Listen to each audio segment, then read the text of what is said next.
ಶ್ರೀಮದ್ ವಾಲ್ಮೀಕಿ ರಾಮಾಯಣದ ಅಯೋಧ್ಯಾಕಾಂಡದ 11ನೇ ಸ್ವರ್ಗದಲ್ಲಿ ಕಾಮಮೋಹಿತನಾಗಿದ್ದ ವರದನಾಗಿದ್ದ ದಶರಥನಿಗೆ ಕೈಕೇಯಿಯು ಹೇಳಿದಳು, ಪತಿದೇವ, ಆಗ ನೀನು ಕೊಟ್ಟಿದ್ದು ನಾನು ಪಡೆದುಕೊಳ್ಳದೆ ನಿನ್ನಲ್ಲಿಯೇ ನಿಕ್ಷೇಪ ರೂಪದಲ್ಲಿಟ್ಟಿರುವ ಆ 2 ವರಗಳನ್ನೇ ಈಗ ನೀನು ನನಗೆ ಕೊಡಬೇಕು. ನಾನು ಅಪೇಕ್ಷಿಸಿರುವ ಆ ವರಗಳು ಯಾವುವೆಂಬುದನ್ನು ಈಗಲೇ ಹೇಳಿಬಿಡುವೆನು, ಲಾಲಿಸು.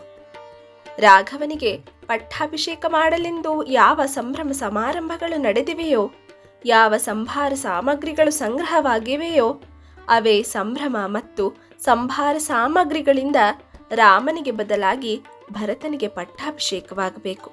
ಇದು ಮೊದಲನೆಯ ವರ.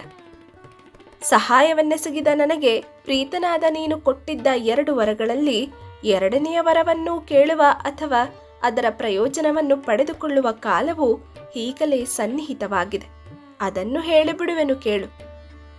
14 ವರ್ಷಗಳ ಕಾಲ ರಾಮನು ದಂಡಕಾರಣ್ಯಕ್ಕೆ ಹೋಗಿ ಅಲ್ಲವನು ಜಟಾಧಾರಿಯಾಗಿ ನಾರಮುಡಿಯನ್ನು ಕೃಷ್ಣಾಜಿನವನ್ನೂ ಧರಿಸಿ ತಪಸ್ವಿಯಾಗಲಿ. ಇದರ ಪೂರ್ತಿ ವಿವರ ಇರೋ ವಿಡಿಯೋ ಡಿಸ್ಕ್ರಿಪ್ಷನಲ್ಲಿದೆ.